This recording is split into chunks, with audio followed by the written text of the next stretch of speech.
Medidas socioeducativas y control jurisdiccional. Las medidas socioeducativas tienen como objetivo educar y reintegrar al adolescente. Para ello se seleccionan actividades que buscan el pleno desarrollo de las capacidades del adolescente, así como la adecuada convivencia con su familia y su entorno.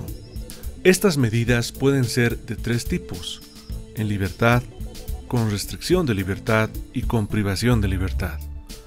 Cuando el juez dicta sentencia imponiendo una medida socioeducativa, un equipo interdisciplinario debe elaborar, con la participación de él o la adolescente y su familia, un PM, un plan individual de ejecución de medidas socioeducativas.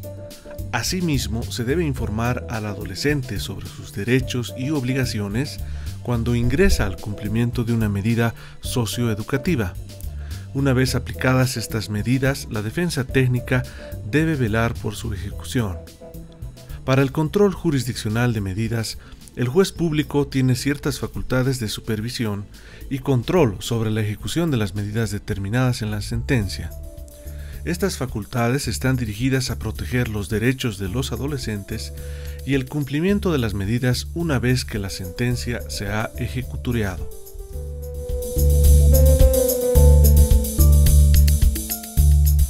Las medidas socioeducativas son aquellas que establece el artículo 322 del Código Niño, Niña y Adolescente y señala que son aquellas que tienen una finalidad primordialmente educativa, de reintegración social y, cuando fuere posible, de reparación del daño hacia la víctima.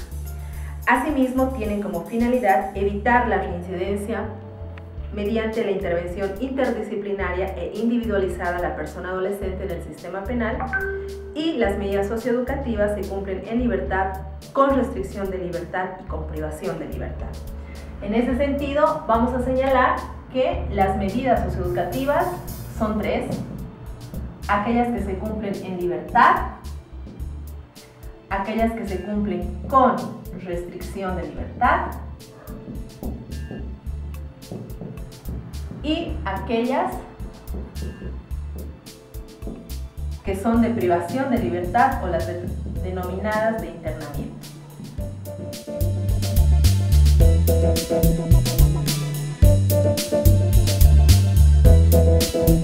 Tanto las medidas socioeducativas en libertad como con restricción de libertad y las medidas de internamiento se establecen a partir de los artículos que se citan en el Código Niño, Niña y Adolescente: el artículo 268 y el artículo 324. Es importante citar que el Manual de Medidas Socioeducativas, aprobado mediante Resolución Ministerial 48 del 2017 del Ministerio de Justicia y Transparencia Institucional como ente rector del sistema penal juvenil, establece y hace un análisis respecto a estos dos artículos. ¿Por qué? Porque a la lectura de ambos artículos podríamos identificar que dan una respuesta contradictoria para la aplicación de las medidas socioeducativas. El artículo 268 nos habla de la responsabilidad penal atenuada en las 4/5 partes, que dice: cuando la pena atenuada sea inferior a 3 años, corresponderá la aplicación de una medida en libertad o con restricción de libertad. Y cuando sea superior a 3 años, corresponderá una medida de internamiento.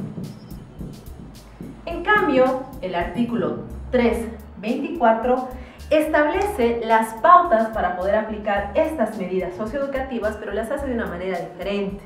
Dice que cuando la pena atenuada sea inferior a 1 año, corresponderá una en libertad.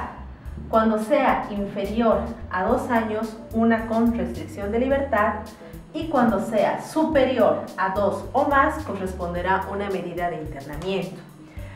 Acá nosotros podemos evidenciar que se habla de 3 años como una pauta y aquí de 1 año y 2 años.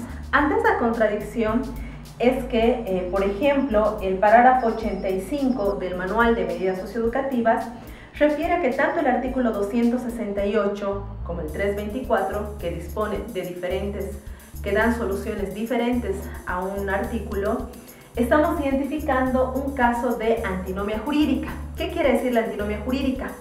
Hay una contradicción entre normas cuando dos normas imputan al mismo caso soluciones incompatibles. Aquí nosotros estamos evidenciando soluciones incompatibles. ¿Por qué? ¿Aplicamos una pena inferior de 3 años o aplicamos una pena inferior de 1 o 2 años? ¿No? En ese sentido es que el manual refiere que para saber cuál artículo aplicar, el 268 o el 324, como operadores de justicia, como integrantes del sistema de responsabilidad penal, no corresponde hacer o no tenemos las atribuciones o no se tienen las atribuciones para poder hacer una modificación legislativa. Al contrario, lo que se debe hacer es una interpretación. Y esa interpretación, refiere el manual, debe estar en el marco del principio pro homine, el principio que está establecido en el artículo 29 de la Convención Americana de los Derechos Humanos, que obliga a las autoridades judiciales y administrativas a efectuar la interpretación más favorable para el efectivo goce y el ejercicio de los derechos y libertades fundamentales. Por tanto, el artículo que deberá aplicarse para establecer una medida socioeducativa, ya sea en libertad, con restricción o de internamiento, tendría que ser, en este caso, en base al principio pro homine, el artículo 268. Finalmente, cabe señalar que el establecimiento de una medida socioeducativa para un adolescente con responsabilidad penal no debe ser una mera fórmula matemática. ¿Qué quiere decir eso?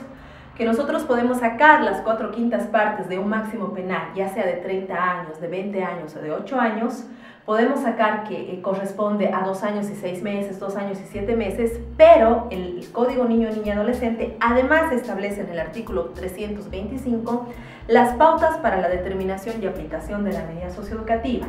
Es decir, aplico el artículo 268 y además aplico el artículo 325. Que refiere que para determinar y aplicar y establecer la duración de una medida socioeducativa se deberá considerar la naturaleza y gravedad de los hechos, el grado de responsabilidad del adolescente, la proporcionalidad e idoneidad de la medida, la edad del adolescente y su capacidad por cumplir la medida y los esfuerzos de la o el adolescente por reparar los daños.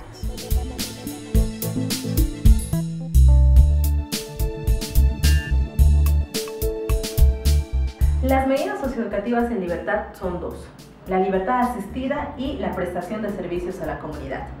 El Código Niño, Niña y Adolescente se limita a señalar el concepto de cada tipo de medida, sin embargo, no señala características ni procedimiento.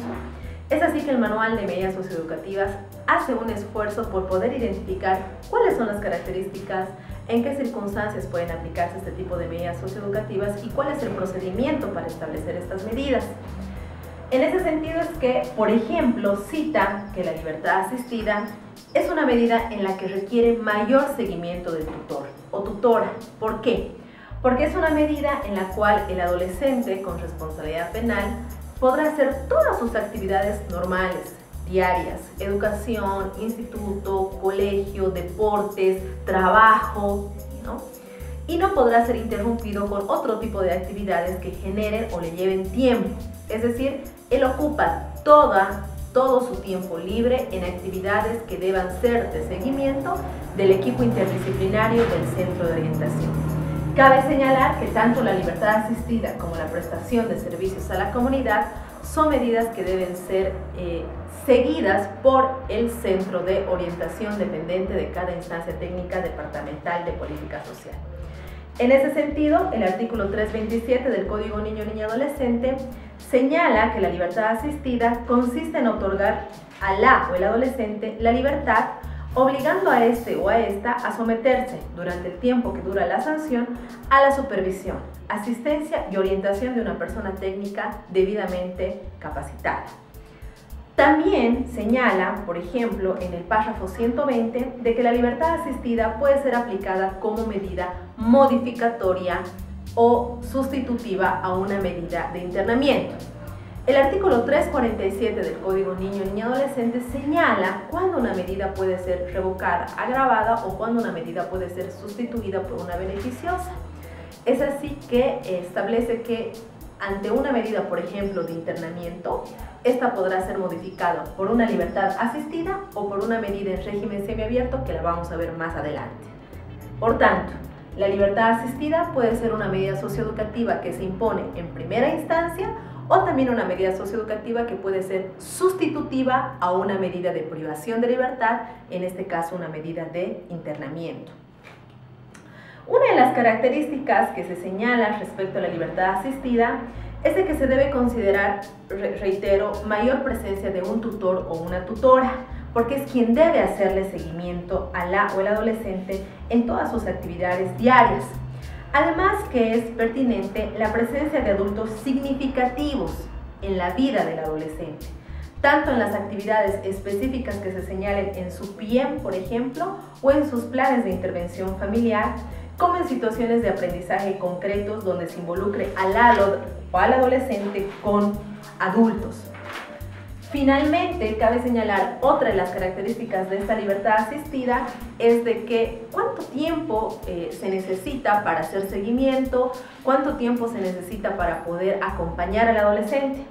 Y el párrafo 132 sugiere que el seguimiento y el acompañamiento por parte de este tutor o tutora se realiza por lo menos una vez a la semana, en forma permanente, con informes escritos dirigidos al centro de orientación y mediante conducto regular, y al centro de orientación informará a la instancia técnica y a su vez a la autoridad judicial. Entonces, el seguimiento y acompañamiento se hace por lo menos una vez a la semana. ¿Cuánto tiempo? El manual sugiere que cada visita de seguimiento debe tener una duración total mínima de 1 hora, incorporando las pautas necesarias para lograr los objetivos previstos en su plan individual de ejecución de medidas. Luego tenemos la medida de prestación de servicios a la comunidad. Esta medida de prestación de servicios a la comunidad, según señala la doctrina, es una medida de naturaleza generalmente restaurativa. ¿Por qué? Porque le da la posibilidad a la o el adolescente de poder reparar el daño ocasionado a una víctima indirecta, en este caso la sociedad. Pero para que pueda ser considerada como una reparación simbólica y no como un castigo o algo impuesto, se deben considerar varias características de esta medida de prestación de servicios a la comunidad. Por ejemplo, cita el manual en el párrafo 94, según los especialistas, la prestación de servicios a la comunidad no suele ser la medida más adecuada para adolescentes reincidentes de delitos graves o aquellos adolescentes que estén sometidos a problemas de consumo o bebidas alcohólicas. Pero tampoco son exclusivos para adolescentes que delinquen por primera vez o ingresen al sistema de responsabilidad penal por delitos de menor gravedad. Al contrario, como habíamos dicho hace un principio, ya que la finalidad es esencialmente restaurativa, se sugiere que estas medidas sean extensivas hacia la comunidad y los programas de reparación al daño sean cada vez más aplicables a un mayor número de adolescentes, haciéndoles entender que la reparación se está haciendo hacia una víctima indirecta y que no es un castigo. No es algo obligado que ellos deban hacerlo, porque si no, no se van a obtener los resultados que uno busca con la prestación de servicios a la comunidad. ¿Cuáles son las actividades que se sugieren para que también la prestación de servicios a la comunidad no sea una medida estigmatizante? Se sugiere que las tareas relacionadas a la prestación de servicios sea, por ejemplo, con el cuidado y conservación del medio ambiente, la protección y rescate de animales, el acompañamiento a colectivos en situación de vulnerabilidad, en este caso adultos mayores, personas con discapacidad, personas con enfermedades terminales. Otro, promoción de hábitos de vida saludable, solidaridad y prevención de desastres naturales, cultura ciudadana, promoción de la recreación y el deporte, promoción artística cultural, mantenimiento y estética de la ciudad, entre otros. Como podemos advertir, no se tratan de actividades que denigren al adolescente, que vayan contra la dignidad del adolescente, sino que tengan una finalidad de restaurar la relación con la comunidad. ¿Dónde deberían cumplirse estas actividades, la prestación de servicios a la comunidad? Se sugiere en el manual que para la selección de estas actividades se deban identificar instituciones u organizaciones cooperantes, que tengan características mínimas de idoneidad, y se sugiere aquellas que tengan un perfil en derechos humanos, como la Defensoría del Pueblo, el Ministerio de Justicia, ONGs y organizaciones de la sociedad civil involucradas en la temática. Del mismo modo, instancias de los gobiernos autónomos departamentales y municipales que contemplen áreas aptas para este fin en cada departamento, ¿no?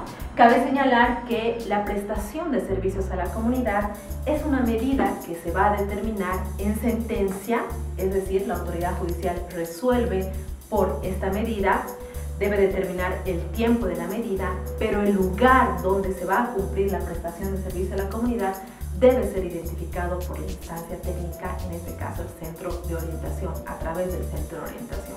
¿Por qué? Porque el centro de orientación, a través de su equipo interdisciplinario, es quien va a realizar la intervención psicosocial en el adolescente. Es decir, va a identificar cuáles son sus habilidades, cuáles son sus capacidades, cuáles son sus aptitudes, donde el adolescente va a poder producir mejor. Solamente el equipo interdisciplinario o un informe psicosocial nos va a decir cómo está el adolescente, cómo se siente el adolescente, dónde es apto el adolescente. Lamentablemente nosotros, tal vez en un proceso judicial, tal vez en la sentencia, no se van a poder identificar de manera específica estas características del adolescente. Por tanto, la autoridad judicial deberá limitarse solamente a resolver la prestación y el tiempo que va a durar la prestación. Reitero, el lugar donde va a cumplir la prestación de servicios a la comunidad lo va a determinar el centro de orientación. ¿Cómo? A través de la intervención psicosocial que haga del adolescente para identificar habilidades, aptitudes, capacidades, y con eso saber en qué institución él va a poder producir, se va a sentir como protagonista activo, va a poder ser un adolescente que realmente pueda contribuir o restaurar los lazos con la comunidad, por un lado. Por el otro, hay que considerar, conforme dice el manual, el tipo de medidas que va a llevar adelante. Y para eso es importante que el centro de orientación haga convenios interinstitucionales con estas instituciones o entidades que identifique dentro de la sociedad.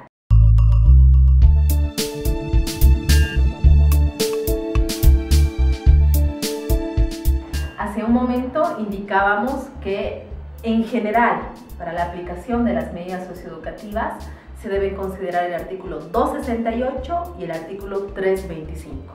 El 268 que habla sobre la responsabilidad penal atenuada en las 4/5 partes y que para delitos cuyo máximo penal estén entre 15 y 30, la sanción deberá cumplirse en un centro especializado en privación de libertad.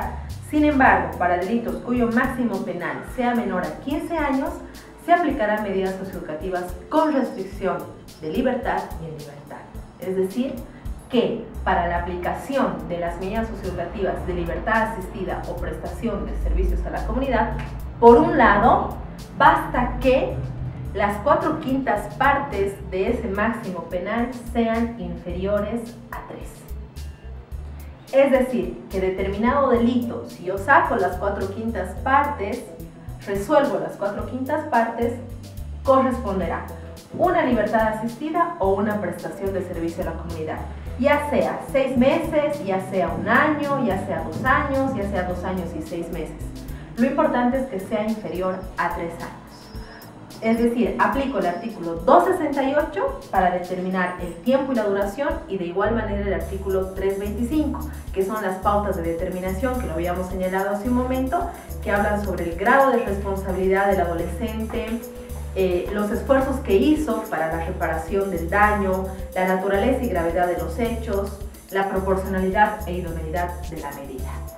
El procedimiento para aplicar ambas medidas socioeducativas nos basamos en el artículo 268 y el artículo 325, recalco, considerando que se podrá aplicar cuando la atenuada de las 4/5 partes sea inferior a 3 años. Es importante señalar que solo se aplica una medida socioeducativa, ya sea libertad asistida o prestación de servicios a la comunidad. No se pueden aplicar 2 medidas socioeducativas al mismo tiempo.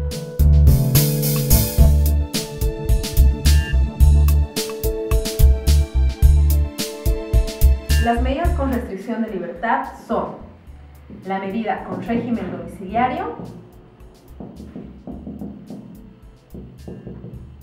la medida en régimen en tiempo libre y la medida socioeducativa en régimen semiabierto.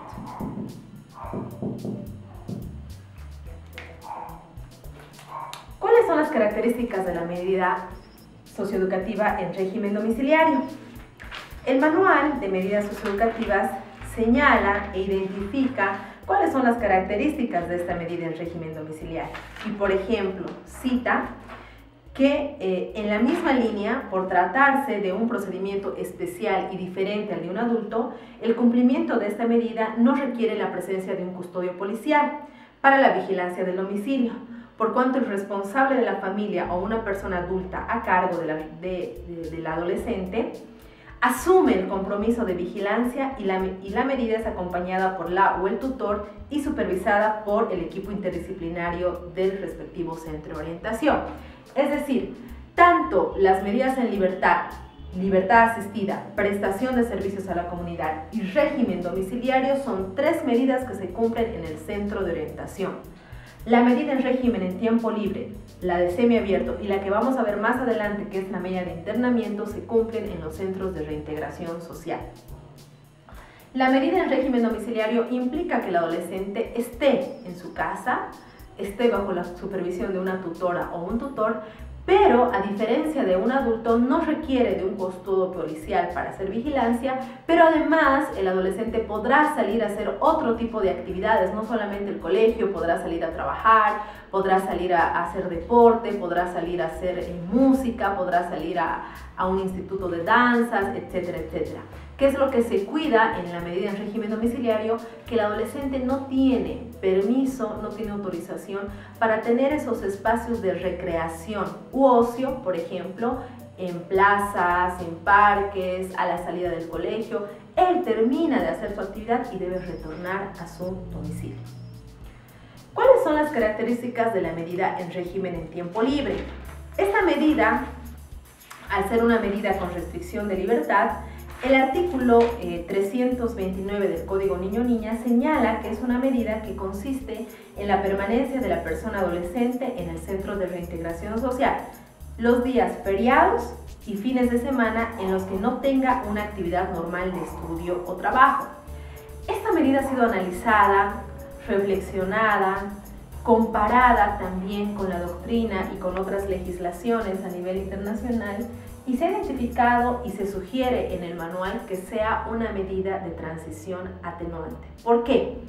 Se considera que en los días feriados o los fines de semana, no en todos los centros de reintegración social a nivel nacional, hay un equipo interdisciplinario que trabaje horarios de oficina o que esté haciendo sus actividades normales como lo haría de lunes a viernes. Por tanto, el adolescente, por un lado, no tendría la atención de un equipo interdisciplinario normal, como este equipo interdisciplinario lo haría otros días, por un lado. Por el otro, el adolescente se ve forzado a tener convivencia con los demás adolescentes en el centro los fines de semana y feriado, no de lunes a viernes, como lo tendrían otros adolescentes.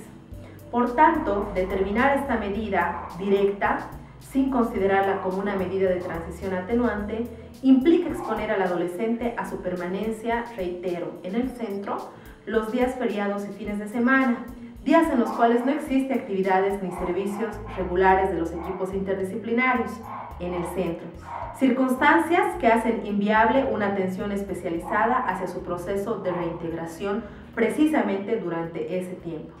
Transición atenuante significa que ante un cambio de medida socioeducativa, por ejemplo, de semiabierto o la más grave de internamiento, la autoridad judicial podrá modificarla por una en tiempo libre. En circunstancias en que el adolescente esté en una medida de internamiento, reitero, si se va a modificar su medida socioeducativa por una menos grave, podría ser una en régimen en tiempo libre. ¿Qué implica esto? que si antes el adolescente convivía en el centro de reintegración social de lunes a domingo, ahora solamente lo haría fines de semana y feriado. Finalmente, la última medida con restricción de libertad es la de régimen en semiabierto. El artículo 330 del Código señala que esta medida socioeducativa consiste en incorporar a la o el adolescente por el tiempo que dure la sanción en el centro de reintegración social, del cual puede salir para realizar actividades de estudio, formativas, laborales, deporte y cultura establecidas en su plan individual. La permanencia de semilibertad significa que la o el adolescente se queda obligado a la escolarización o profesionalización y desarrollo laboral u otro fuera del centro y en contacto con la comunidad. Es una medida en la que se combina la permanencia en un centro especializado con actividades en medio abierto. Su cumplimiento requiere de programas específicos a cargo de la instancia técnica con estrategias educativas dentro y fuera del centro para concretar la reintegración social. Es decir, el adolescente vive de lunes a domingo en el centro de reintegración social. Sin embargo, puede estar incluso todo el día fuera del centro de reintegración social para cumplir actividades educativas, de formación, de profesionalización. Queda obligado a cumplir este tipo de medidas fuera del centro, es decir, en el área externa. La medida en régimen semiabierto, al igual que la libertad asistida, es una medida de transición, es una medida que se puede ser utilizada modificatoria en base al artículo 347. ¿Qué quiere decir eso? Como decíamos hace un principio, que si teníamos una medida de internamiento, esta podrá ser modificada por una libertad asistida o por una en régimen semiabierto. Es la posibilidad que se le otorga al adolescente para poder hacer esas actividades fuera del centro de reintegración social.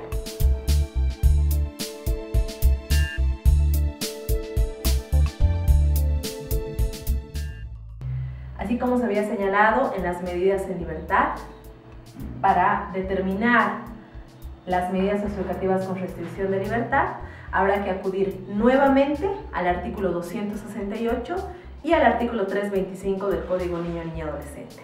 Al artículo 268 en lo que respecta a que cuando la pena en las 4/5 partes ya atenuada sea inferior a 3 años, corresponderá una medida en libertad o una con restricción de libertad, es decir, cualquiera de una de estas tres, ¿no? Al igual que se ha señalado en las medidas socioeducativas en libertad, no se puede imponer más de una medida socioeducativa. Por tanto, si se va a determinar una medida con restricción de libertad, podrá ser una en régimen domiciliario, una en régimen tiempo libre, una en semiabierto, siempre y cuando las 4/5 partes ya de la atenuada sea inferior a 3 años. Además del artículo 325 del Código Niño-Niña Adolescente.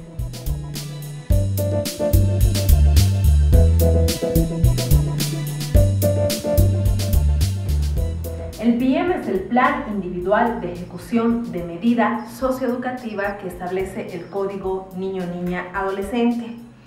El PIEM se constituye como la espina dorsal de la práctica administrativa, además de ser elaborado con la o el adolescente y la familia, siempre que fuera posible estén presentes los padres, contiene una descripción clara de los pasos a seguir y los objetivos pretendidos con la medida correspondiente.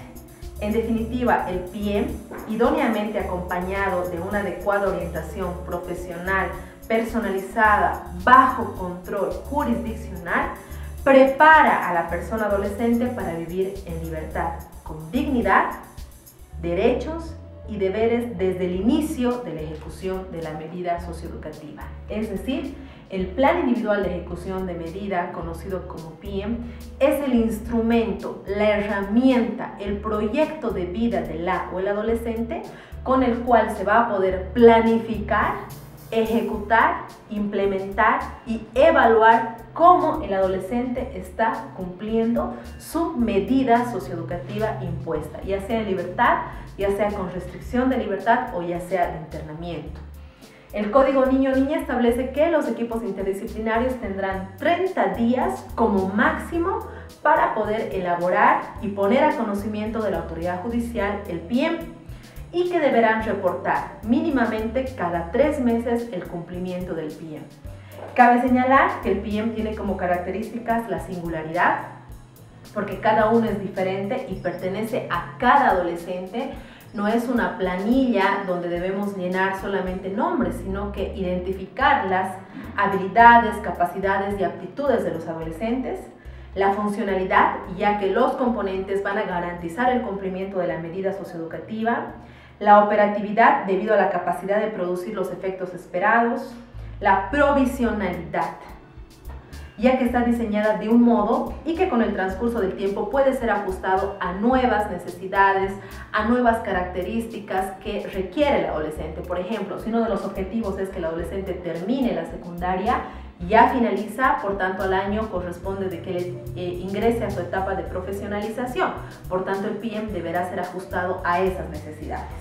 La participación, ya que el PIEM no es un documento impuesto al adolescente. Al contrario, es un documento construido por el adolescente y, si fuera posible, por los padres, donde el adolescente ahí plasma, expresa cuáles son las actividades que le gustaría hacer, cuáles son las actividades que quiere desarrollar, que necesita desarrollar, esto con el afán de motivar al cumplimiento de su medida socioeducativa y no a castigar el cumplimiento de su medida socioeducativa.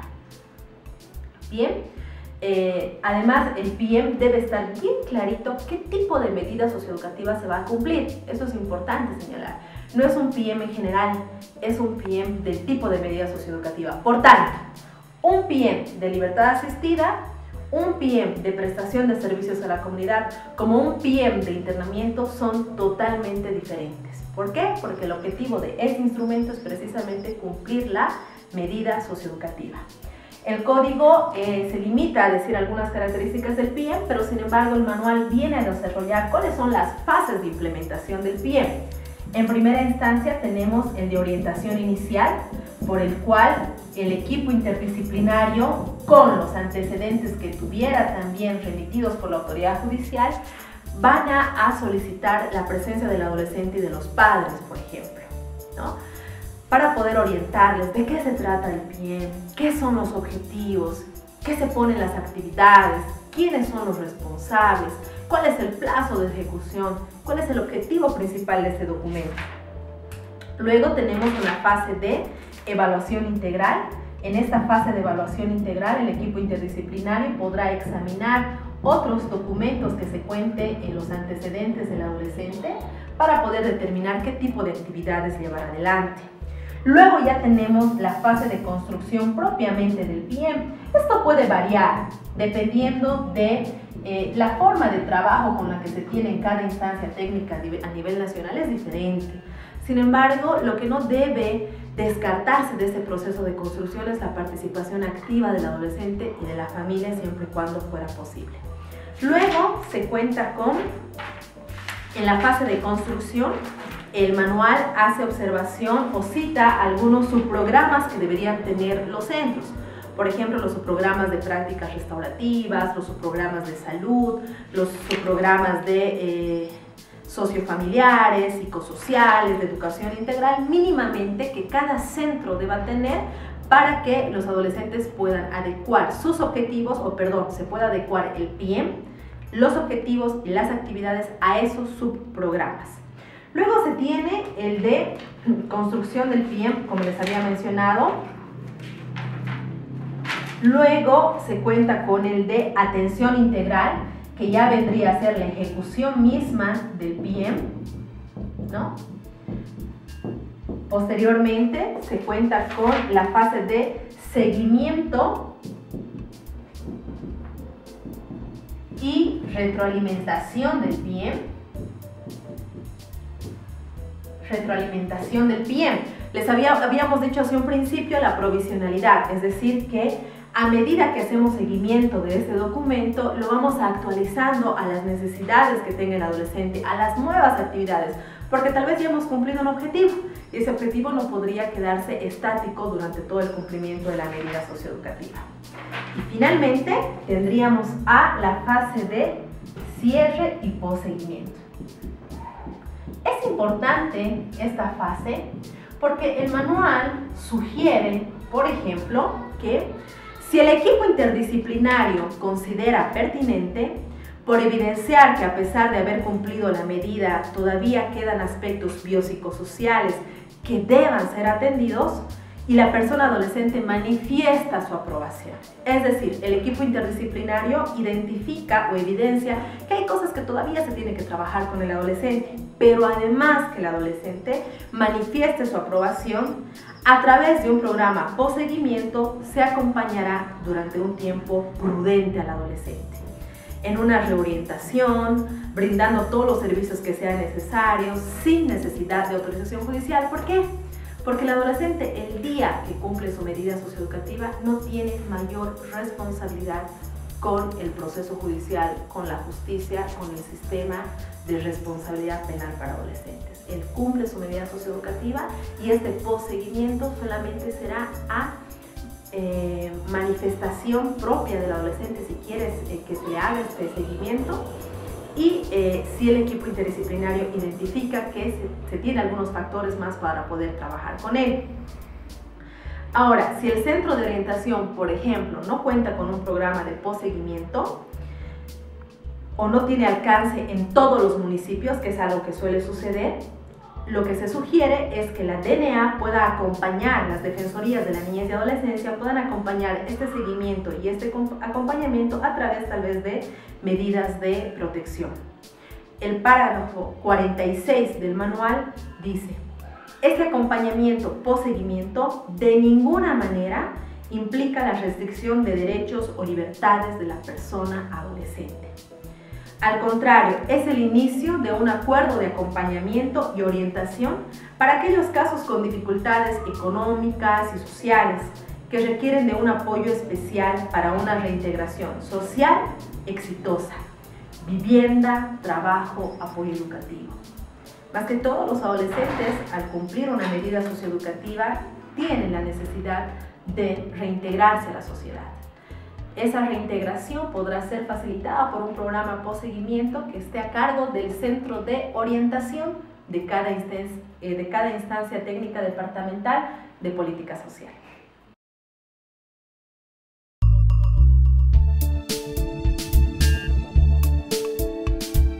Finalmente, la última de las medidas socioeducativas es la medida en privación de libertad, que vendría a ser la medida de internamiento. Esta medida, según señala el artículo 331 del Código Niño, Niña y Adolescente, es aquella que consiste en la privación de libertad de la persona adolescente durante el tiempo que dure la sanción y se cumple el régimen cerrado en un centro especializado, diferenciado por género, denominado de reintegración social. Dentro del manual de medidas socioeducativas, lo que se ha querido identificar respecto a la medida de internamiento es cuáles son los derechos y los deberes que tienen los adolescentes cuando se encuentran privados de libertad. De igual manera, se ha establecido en este manual de medidas socioeducativas cuál es el procedimiento de la ejecución de la medida socioeducativa en el centro. Cabe señalar que en todo el proceso de intervención que tenga el equipo interdisciplinario en una medida de internamiento debe ser en atención a que el adolescente es una persona en etapa de desarrollo integral y que tanto el proceso de reintegración con el adolescente como el proceso disciplinario de convivencia dentro del centro de reintegración social debe ser con enfoque restaurativo. ¿Cuál es el procedimiento para aplicar las medidas socioeducativas de internamiento, la de privación de libertad? Al igual que las dos anteriores, haremos énfasis a lo que establece el artículo 268 del Código Niño, Niña y Adolescente, que en este caso señala: cuando la pena atenuada sea superior a los 3 años, corresponderá una medida de internamiento. Reitero, solo cuando la pena atenuada ya en las 4/5 partes sea superior a 3 años, corresponderá una medida de internamiento. Es importante identificar que dentro del proceso penal juvenil, la libertad es un derecho y una garantía que debe ser garantizada, preservada en toda instancia del proceso hacia la o el adolescente. Por tanto, la privación de libertad debe ser excepcional, el último recurso. Por lo que la medida de internamiento debe ser el último recurso que tenga la autoridad judicial para resolver o la autoridad fiscal para requerir en caso de que la pena atenuada sea superior a los 3 años. Además de las pautas de determinación de medidas socioeducativas que habíamos reiterado están señaladas en el artículo 325.